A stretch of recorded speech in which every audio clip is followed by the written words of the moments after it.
What time is it? It's nation time.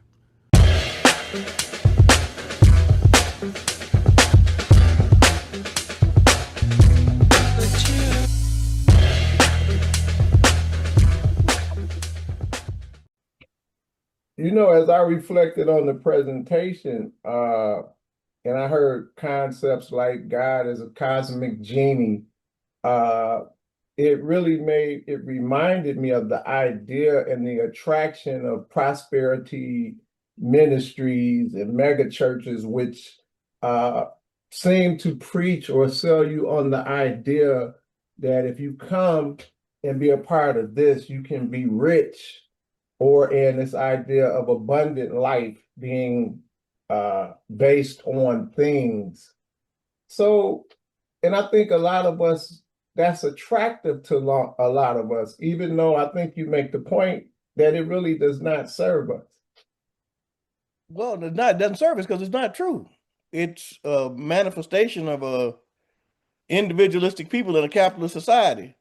Um, and so it speaks to the person that is egocentric and believes that money is the gateway to all things desirable. It becomes a seductive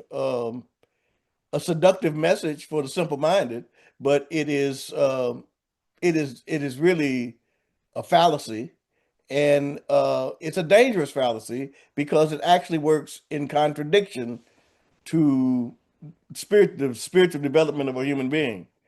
They uh, they separate religion from morality and reduce their religious life to what they can get rather than what they can give. And you mentioned the word individualism, which of course is can be a major impetus to compel us to do things. And those of us that have been in the Pan-African Orthodox Christian Church have had the opportunity to be in a community or environment that helped moved us away from individualism and moved us towards having a more collective approach to how we live.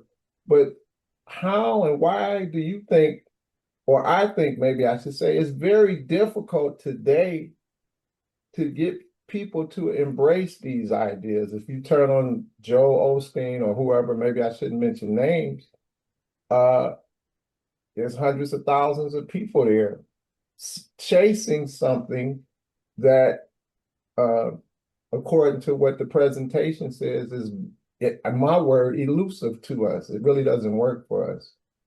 Well, you got Christian doctrine has been well plowed into most people in this culture. So it's not like they're going to church for controversy or to be challenged. They're going to church because they fundamentally agree with what's being said already. It's not really talking people into anything. They already agree with the beliefs and points of view that are being expressed from the pulpit. And normally, what we're judging is how persuasively or how in entertainingly these what we already agree on is being presented. So it's, like I deem that kind of preaching a kind of form of religious entertainment because you already believe the stuff. Now you're just seeing who presents it in the most entertaining way. That's different than seeking spiritual development and seeking spiritual development for the purpose of creating change in the world that is compatible with our understanding of how God works in the world. So, like the whole idea that there are the universal principles and laws that we are supposed to live within, and figuring out how we do that and how we maximize our potential to not only help ourselves do that, but help the world to do it too, to create a more harmonious society. That's a whole different kind of faith other than uh, multiply my $2 into four. I think I remember, I'm reflecting on, I'm using my memory now, trying to remember this, so maybe you could help me. But I remember in the sermon, there was a reference to this, something in us that is really a drive to show gratitude, to be grateful. And it, I feel like in some cases that exists in us, but maybe we don't understand what it is. And many ministers or churches may not even speak to that. Well, like I said, that spiritual development is about the development of virtues of gratitude is a virtue. Um, it is a human built-in capacity. We need to express it because it is fundamental to our nature. Gratitude is a spiritual practice, which is different than gratefulness, which is an emotion. To be thankful or grateful is an emotion, but gratitude is a practice, and it's no different than faith or hope or courage or honesty. A virtue has to be practiced. So what we're saying is that the practice of gratitude has a spiritual power that enhances our human experience. It makes us better in the sense that it makes us better people. It makes us happier. It makes us healthier. It doesn't really change your circumstance. It changes you in the circumstance so that you are more able to deal with the circumstance. So it's no different than practicing meditation. You practice meditation, it's changing you. Uh, Prayer is not changing the circumstance. Prayer is changing you. And so the practice of gratitude is changing you so that you are better able to deal with whatever circumstances may come up, as opposed to falling victim to the diseases of the spirit like negativity and pessimism and cynicism and skepticism and hopelessness and rage and suicide. You continue to have an outlook that allows you to function at optimal capacity in the world, as opposed to having everything like all the measurables, like your blood pressure is bad, your health is bad, all the things.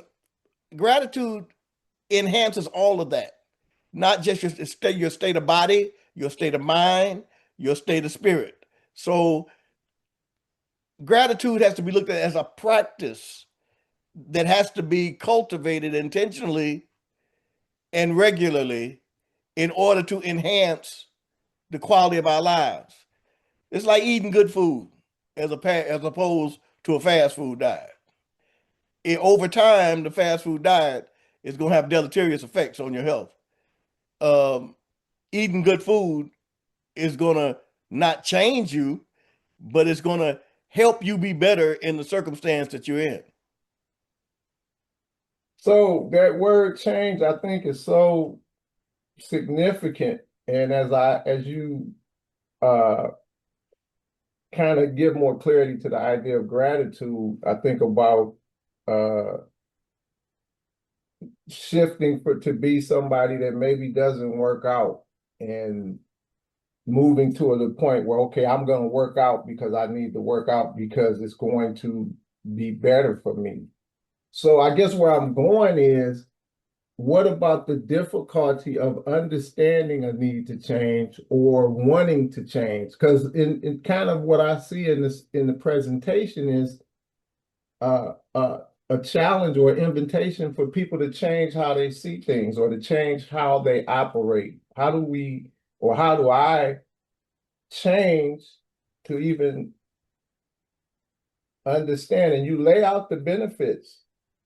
You give us the benefits of gratitude, and you give us the detractors or the things that impact us negatively when we do not practice gratitude, like operating in lack and things like that. But if I'm accustomed to doing a certain thing, what would compel me to change to embrace this idea? Well, one of the easiest ways of doing it is just like what I mentioned in the sermon, is remembering, to stop and think and remember. Just the act of remembering and remembering your breakthroughs and your blessings and your opportunities and situations that change for you to the better. Just remembering.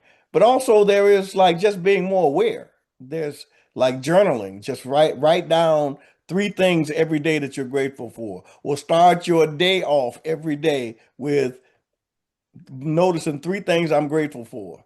Now you're cultivating an attitude of gratitude. You are cultivating it because you're entering it into your awareness and it's going to operate during the course of the day. You can do things like appreciation exercises where you just go and tell somebody what you appreciate about them, what you to express yourself to them rather than waiting for them to be dead in the casket for you to say, "Hey, that was a pretty good, that's a pretty good dude." Uh, there are things you can do in life, remembering, journaling, random acts of kindness, where you just randomly see a human need and say, "I'm going to respond to that." Is an expression of gratitude. Having paying attention to your ancestors, thinking back on their lives and what they made possible for you. That is a way of cultivating gratitude. Um, there are once you do it, once you start doing it, you will see how there are many other ways to do it. But like the best thing is just to start writing down the things that you're grateful for and focusing on that, um, and coming back to look at that list again and again to remind yourself that God has been active in my life. And with my Western mindset, I didn't look at it like that. I didn't thank my ancestors for helping me. I didn't call on my ancestors when I was in a time of need. Because the white folks told me that my called on my ancestors was an evil act, or something that we're not supposed to do. But if you want your ancestors to show up, you got to ask them. Then when they show up, you got to thank them, and you cultivate the relationship with your ancestors, and you cultivate the relationship with God in the same way. That so you like all those practices are important, but they're practices. You have to do them. They do make a difference over time. And I like your example of the memory stones that were laid down, which of course facilitates what you just said, and even just to bring it more back to uh, uh, say some grounding. You start in a sense with the scripture that you select, where David is remembering the things Right. that God did for him. So I think that I just can appreciate and understand the value of memory. And as I think, as we find ourselves where we are today in 2025, we can look at, and we talked about faith previously, we can look at the potential losses, or we can look back at what things we have gained from the Creator, from our ancestors, that can enhance our faith to even engage in the struggle we have ahead of us. So, Yeah, I mean, because like the destruction of a way of life, like the dismantling of our security within the system, it it is immediately recognized as a bad thing, but it need not be a bad thing. We still got all of our abilities, our talents, our educations. We can use them differently rather than just being hired hands. We can actually build some stuff of our own. We can become owners, and it can work out. What they meant for evil can work out to be very good for us. So but you don't make that connection if you're not practicing gratitude, because you're not looking at your blessings. You're looking at, oh, I don't have this. Oh, I don't have it. I can't do this anymore. Or I don't have this job anymore. You have to be looking for what the possibilities are and knowing that you can pivot, that you can make a change, and that what you thought was the end of the world can be really a great blessing for you going forward. But it's all about your mindset. And if you don't have an attitude of gratitude, you can't recognize the possibilities going forward for a whole bunch of skilled, uh, overly qualified, overly credentialed people those people are dangerous because they can do stuff. They just got to get a mind to and recognize that they don't have to do stuff for the oppressor. They can do stuff for themselves. You know, I'm reminded of an adage of the Honorable Marcus Mosiah Garvey: "Up, you mighty race, you can accomplish what you will." That's right. Thank you. What time is it? It's nation time.